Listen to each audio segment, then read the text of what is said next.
ब्रह्मा जी रजगुण, विष्णु जी सतगुण, शिव जी तमगुण है। और ये एक ब्रह्मांड में एक विभागीय मंत्री हैं और केवल 3 लोक पर अधिपत्य है इनका, एक एक विभाग का। इस पृथ्वी लोक पर, हमारे नीचे स्वर्ग लोक, पाताल लोक पर, ऊपर स्वर्ग लोक पर। उसके अतिरिक्त भी इस ब्रह्मांड में बहुत से ऐसे लोक हैं जिन पर इनकी प्रभुता नहीं है। वहाँ उस ब्रह्म की अपना, यानी केंद्र शासित समझ लो, वो उस काल की अपनी अलग से प्रभुता। तो इन ब्रह्मा विष्णु में ये वासुदेव नहीं है। एक ब्रह्मांड में केवल 3 लोकों के ऊपर ये एक विभागीय मंत्री है। और ब्रह्म केवल ये सरपुरुष 21 ब्रह्मांड का स्वामी है। ये असंख्य ब्रह्मांड पर व्यापक नहीं है, उसका मालिक नहीं है, वासुदेव नहीं है। और अक्षर पुरुष जो गीता अध्याय नंबर 15 के श्लोक नंबर 16-17 में 3 पुरुष बताए हैं, अक्षर सरपुरुष और अक्षर पुरुष। सरपुरुष ये 21 ब्रह्मांड का स्वामी, ये काल है, ये ब्रह्म है। अक्षर पुरुष ये 7 शंख ब्रह्मांड, नील शंख, नील पद्म शंख, जिनको गणित की रीति से समझ लेना, 7 शंख ब्रह्मांड का मालिक है। लेकिन असंख्य ब्रह्मांड का ओवरऑल कंट्रोलर वासुदेव नहीं है। ओवरऑल कंट्रोलर वासुदेव है। परम अक्षर ब्रह्म, उत्तम पुरुषत्व अन्य परमात्मा इति उदाहरत है। यह लोक धर्म आविश्य विवर्ती अवैश्वर है। वो उत्तम पुरुष परम अक्षर ब्रह्म, गीता अध्याय नंबर 8 के श्लोक नंबर 1 में अर्जुन ने पूछा कि आपने जो 7वें अध्याय के 29वें श्लोक में कि तत्ब्रह्म की जानकारी दी है कि तत्ब्रह्म को जो व्यक्ति जरा और मरण से छूटने का प्रयत्न कर रहे हैं, जरा माने वृद्धावस्था के दुख से, मरण माने मृत्यु, जरा और मरण से छूटने का जो प्रयत्न करते हैं, ते ब्रह्म तत्विदु, वो उस तत्व ब्रह्म को जानते हैं और सारे अध्यात्म से परिचित हैं और सभी कर्मों से परिचित प्राणी ही। यहाँ की किसी वस्तु की डिमांड नहीं करता, केवल जरा यानी बुढ़ापे के दुख से कि फिर और मरण से छूटने का प्रयत्न करते हैं। 8वें अध्याय के प्रथम मंत्र में अर्जुन ने पूछा फिर किम तत्ब्रह्म, वो तत्ब्रह्म क्या है? 8वें अध्याय के 3रे श्लोक में गीता ज्ञानदाता ने कहा कि वो परम अक्षर ब्रह्म है, यानी गीता ज्ञानदाता से अन्य है। और गीता अध्याय नंबर 8 के श्लोक नंबर 5 और 7 में गीता ज्ञानदाता अपनी भक्ति करने को कहता है कि मेरी साधना कर। गीता अध्याय नंबर 8 के श्लोक नंबर 13 में वो अपनी भक्ति विधि बताता है। ओम इति एकाक्षरम ब्रह्म विहारण माम अनुस्मरण ये परियति तजन देहम स याति परमाम गतिम।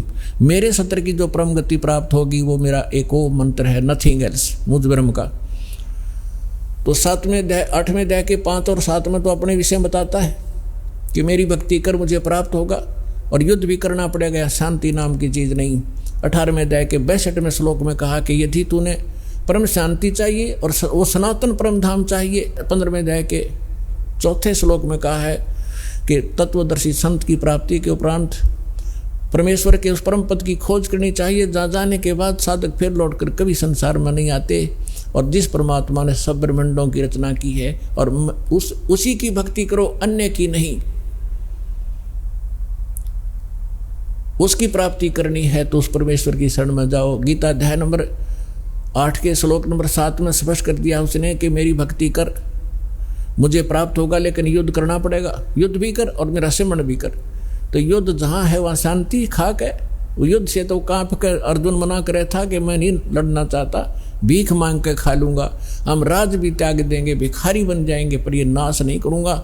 इस काल ने जबरदस्ती डरा धमका के उल्टी सुल्टी बकवास गिड़ के और युद्ध करवा के छोड़ा। अब 8वें अध्याय के 8, 9, 10वां गीता ज्ञानदाता कहता है यदि तूने उस परम शांति की प्राप्त करनी है, उस परमात्मा के पास जाना है, तो उसकी 17वें अध्याय के 23वें श्लोक में बताया उसकी प्राप्ति का ओम तत्सत इति निर्देश है ब्रह्मण त्रिविद समर्थ है। उसके विषय में उसने स्वयं बता दिया कि मैं नहीं जानता, किसी तत्वदर्शी संत से पूछो। तो उसकी साधना करनी है तो वो मंत्र है। 8वें अध्याय के 8, 9, 10 में तीनों मंत्रों में उस परम अक्षर ब्रह्म के लिए बताया कि उसकी भक्ति करेगा तो उस परम अक्षर ब्रह्म को प्राप्त होगा, उस पूर्ण परमात्मा को प्राप्त होगा, जहाँ जाने के बाद साधक फिर लौटकर कभी संसार में नहीं आते। तो यहाँ गीता अध्याय नंबर 7 के श्लोक नंबर 19 में ये स्पष्ट कर रहा है कि बहुनाम जन्मानाम अन्ते ज्ञानवान माम प्रवर्ते 7वें अध्याय के 12 से 15 तक तो स्पष्ट कर ही दिया। तीनों गुणों रजगुण ब्रह्मा सतगुण विष्णु तमगुण शिव जी की साधना करने वाले राक्षस स्वभाव को धारण किए मनुष्यों में नीच दूषित कर्म करने वाले मूर्ख हैं। फिर अपने विषय में कहता है मेरे 4 प्रकार की साधक मेरी साधना करते हैं, अर्थार्थी आर्त जिज्ञासु और ज्ञानी। अर्थार्थी आर्त और जिज्ञासु को रिजेक्ट करता है कि भक्त नहीं है। ज्ञानी मेरी आत्मा है, ज्ञानी मुझे अच्छे लगते हैं और उनको मैं अच्छा लगता हूं क्योंकि वो मेरे लिए ही तड़फ रहे हैं। लेकिन उनको तत्वदर्शी संत ना मिलने से वो मेरे वाली अनुत्तम घटिया अश्रेष्ठ गति में श्रेष्ठ आश्रित रहे। तो पुण्यात्मा दास आपको ये बताना चाहता था कि आप कितने पुण्यकर्मी प्राणी हो कि आपको वो संत मिल गया जो वासुदेव का ज्ञान रखता है।